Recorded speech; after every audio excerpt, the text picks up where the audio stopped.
Agora, a 1xBet também é parceira do canal AV+. No primeiro comentário fixado, você vai ter a oportunidade de fazer o seu cadastro. Faça um pequeno depósito e coloque a palavra promocional AV. Isso, AV. E você vai ter a aposta dobrada. Manda ver para você ganhar dinheiro agora também aqui no canal AV+. Tanto no Mais Comentários como no Faísca Tá On. Eu conto com você. A 1xBet é nossa parceira também aqui. Faça seu cadastro, dobre a sua aposta e ganhe dinheiro.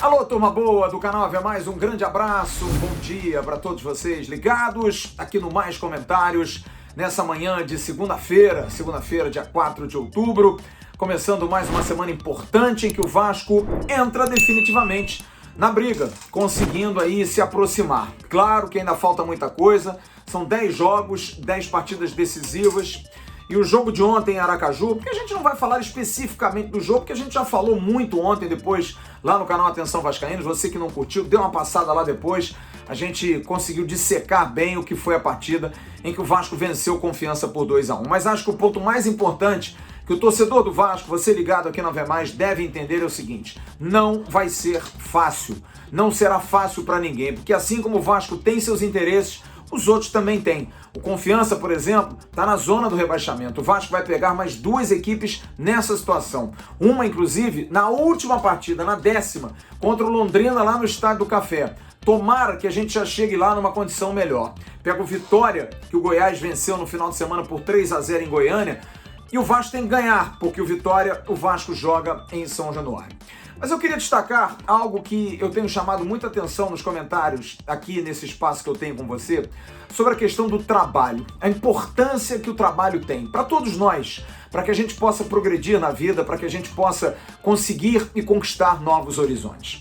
O Vasco tem algo que hoje me parece bastante claro. Um treinador que tem condição de exigir dos seus jogadores o máximo. Ele tem até condição de poder tirar de quem não consegue um algo mais.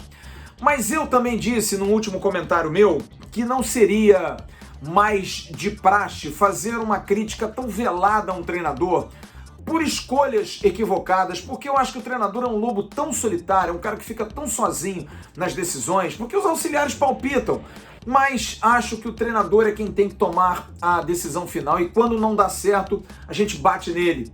Você critica, o dirigente demite, nunca é o jogador, nunca são aqueles que fazem as funções. O treinador é que escolheu errado, e não os jogadores que não desempenharam bem. Fernando Diniz ontem fez uma escolha por algo que nós achávamos que seria muito bom, que todos nós tínhamos pedido. Bota o Zeca por dentro, faz o Zeca de segundo volante, seria a melhor opção. Me lembro bem quando o Lisca chegou a fazer isso, e até o próprio Marcelo Cabo, trazendo o Matias Galassa mais para a esquerda e colocando o Zeca por dentro. O Vasco fez bons jogos. Mas ontem não deu certo. Ontem não deu certo porque o Zeca tem uma característica de jogo que atrapalha o time quando você tem um lateral que avança muito. Porque, na verdade, o Riquelme é um lateral ofensivo que praticamente ficava marcado pelo Zeca, porque o Zeca faz aquela função ali meio que marcando o corredor, seja por dentro, porque o Riquelme ele vai muito na diagonal, tem essa característica, seja o fundo. E o Zeca, por ter a mania de jogar como lateral a carreira toda, é claro que faz esses dois caminhos. Não faz tão bem o fundo, aliás, não faz bem o fundo, não é um jogador que vai chegar à linha de fundo, faz por dentro. E ele atrapalhou demais e trouxe um efeito cascata, porque todos os jogadores passaram a não atuar bem. Porque o Marquinhos Gabriel, que vinha fazendo o segundo volante com maestria, dando ritmo, passou a ter que jogar um pouco mais à frente, mas vendo a dificuldade do Zeca na saída de bola, tinha que vir buscar muito atrás para auxiliar o Castan, que era para quem o Zeca sempre dominava e tocava, porque o Zeca não consegue fazer o passe para frente, não consegue fazer um passe e correr para receber. Não é característica do Zeca. O Zeca me parece muito jogador de futebol de salão, que faz o jogo muito curto e que pelo espaço curto de quadra bate no gol. O Zeca, ele fez um gol contra o Madureira de um chute de longa distância no Campeonato Carioca e não fez mais. porque é um jogador que se limitou muito àquele espaçozinho curtinho. E hoje jogar contra o Zeca é fácil, porque você marca o lado direito dele, dá o fundo e aí ele morre. Ele gira e toca para trás, ou então bota o volante numa roubada. Um time adversário bem postado faz a marcação em cima dele, faz uma segunda marcação em cima de quem vai receber. E olha, esse segundo que vai receber está próximo do gol do Vasco. E aí a preocupação é muito grande. Tem essa situação. E o Zeca entrou numa tentativa que o Fernando Diniz fez, eu acho que muito em cima também de administração de grupo, porque tirar o Léo Matos, talvez nesse instante ainda não seja o ideal para o Fernando Diniz nessa questão de gestão de vestiário, que ele tem muita cobra criada ali dentro. Vai tirar o Vanderlei, por exemplo, que está muito mal, péssimo no jogo de ontem? Talvez não, é uma opinião, talvez eu esteja equivocado, não sei, mas talvez seja uma administração, que é um risco, é um jogo de pôquer, ele está correndo esse risco, porque o Vanderlei pode entregar, como quase entregou ontem, o Zeca faz o time jogar mal no primeiro tempo, pelo simples posicionamento dele em campo, enfim, então ele está testando, mas ontem, com o teste, o Zeca não indo bem, ele teve 45 minutos para mudar, e agora ele tem moral de dizer, Léo, não tá dando pra você, eu vou botar o Zeca. Ou então, Zeca, eu vou manter o Léo porque ele é mais alto, eu vou tirar você do time. Porque não dá pra tirar o moleque Riquelme. Eu disse aqui que o Riquelme não sairia do time, eu tinha quase certeza disso. Pelo que ele fez no jogo com o Goiás, pelo diferente que ele foi. Então, o Diniz, eu não posso chegar aqui, ser leviano e dizer o Diniz errou. Porque ele erra com as convicções dele, a gente tem que respeitar. E que bom, porque todos tivemos a mesma opinião. Por quê? Porque ele mudou para o segundo tempo e fez uma modificação simples, como ele terminou o jogo contra o Goiás. O Peck atuando pela esquerda, fez inclusive gol, e o Zeca jogando pela direita. O time subiu de produção, deu ao Riquelme alguém para dialogar, alguém para poder fazer 1-2, alguém para ludibriar a marcação, deu ao Zeca a profundidade que ele precisa, porque ele pensa com o lado direito, ele não pensa com o lado esquerdo, e aí o time fluiu. E em 15 minutos o Vasco fez 2-0, mas aí a falha do goleiro Vanderlei, que é uma grande preocupação. Mas olha, volto a dizer, eu tenho muita confiança no trabalho. Estou ainda cético, é claro que a gente fica no entusiasmo do torcedor, a gente tem que levantar o astral, mas trazendo um pouco para a cabeça fria, eu acho que ainda falta muita coisa e mostrou-se ontem que o time do Vasco ainda é inconstante, porque depende de uma boa condição física. Ontem eu fiquei assustado com o primeiro tempo, alguns jogadores me pareceram, até por esse posicionamento errado, que sentiram a parte física, um deles o Marquinhos Gabriel, que vem muito bem, outro o Nenê, que acabou o jogo completamente extenuado, mas é claro que aí o talento, mesmo que morto, o Nenê consegue meter uma bola para o Cano fazer o gol e consegue meter uma bola para o Peck para fazer o cruzamento, para o Ricardo Graça fazer o segundo gol. É um jogador de muito talento, mas a questão física me assusta, porque são muitas viagens, deslocamentos, adversários desesperados. O Sampaio Corrêa, por exemplo, perdeu ontem na rodada, está ali numa posição intermediária, 11º, tudo bem, não está tão ameaçado, mas já esteve melhor e de repente perde isso. Então tem vários aspectos que vão fazer os jogos a partir de agora serem ainda mais fortes. E aí eu acho que o trabalho da comissão técnica é fundamental. Em recuperar os atletas, em dar uma recuperação plena, não só na questão do descanso, mas na questão da alimentação, na questão de um bom sono, cobrar isso dos jovens principalmente, que se preservem. Falta aí 1 mês e pouco para terminar, a partir de 27 de novembro tá todo mundo de férias para descansar, fazer o que quiser, aproveitar que a pandemia está no momento em que está liberando um pouco mais, mas focar, gente, focar. E eu acho que a comissão técnica vai ser importante para dar esse descanso, para treinar ainda mais essa questão de posse de bola e de aproximação, de criar alternativas, porque isso também me preocupou um pouco.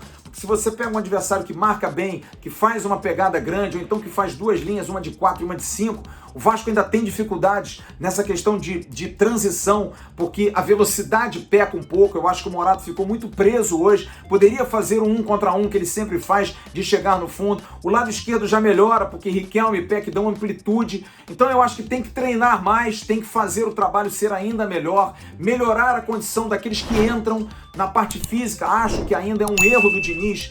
E desculpe, eu vou dizer que é um erro, eu acho que é um equívoco pensar que o Rômulo vai suprir a ausência de algum volante nosso no meio de campo, quando você tem jogadores com mais saúde, não que sejam melhores, mas o Caio Lopes e o Galassa têm mais saúde do que o Rômulo.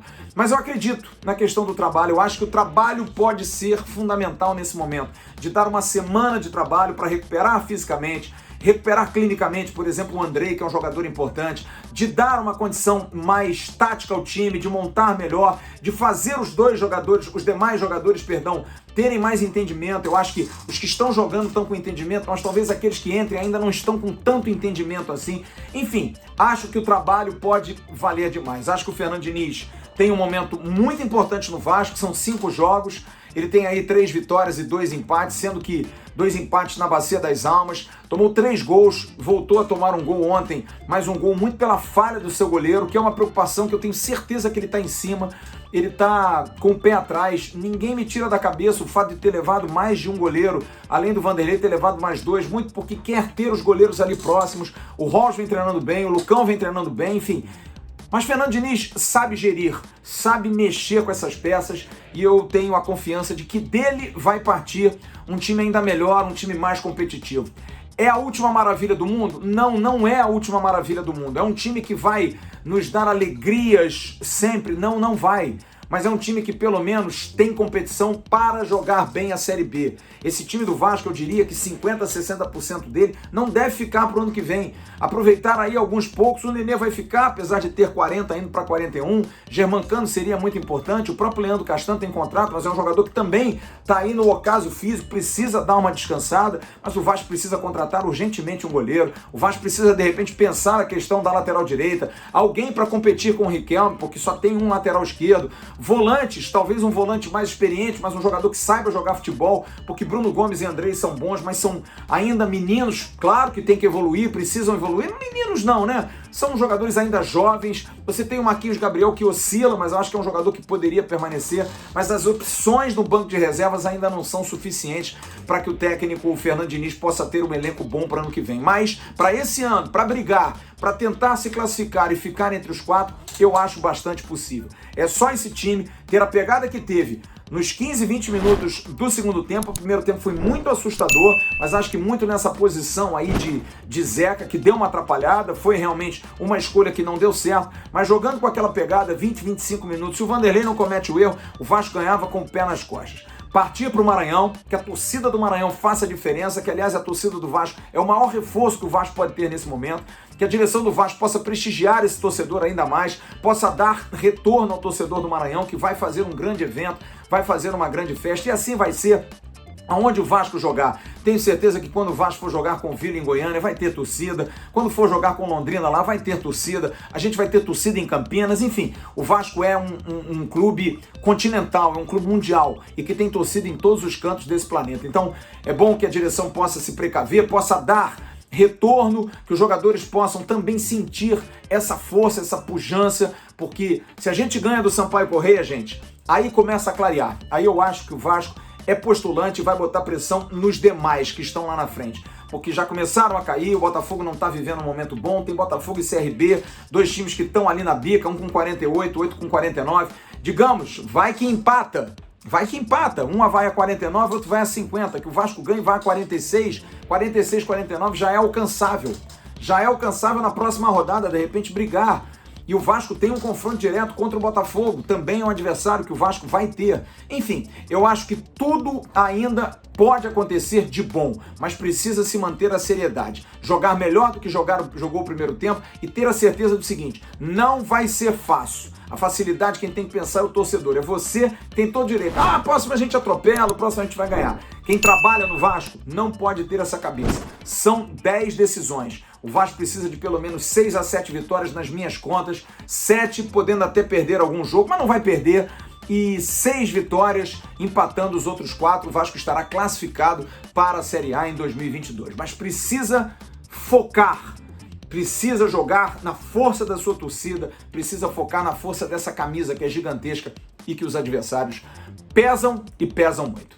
Valeu, turma! 10 da manhã lá no canal Atenção Vascaínos, o Emerson Rossi estará com um Bom Dia Gigante, falando mais dessa vitória, repercutindo mais, e logo mais à noite a gente estará na nossa tradicional live com sorteio, hein? 4 camisas da 1xBet. Lá no canal Atenção Vascaínos, você que mandou e-mail, você que mandou o print, você vai participar. Grande abraço a todos vocês, uma ótima segunda-feira, fiquem com Deus. Tchau, turma!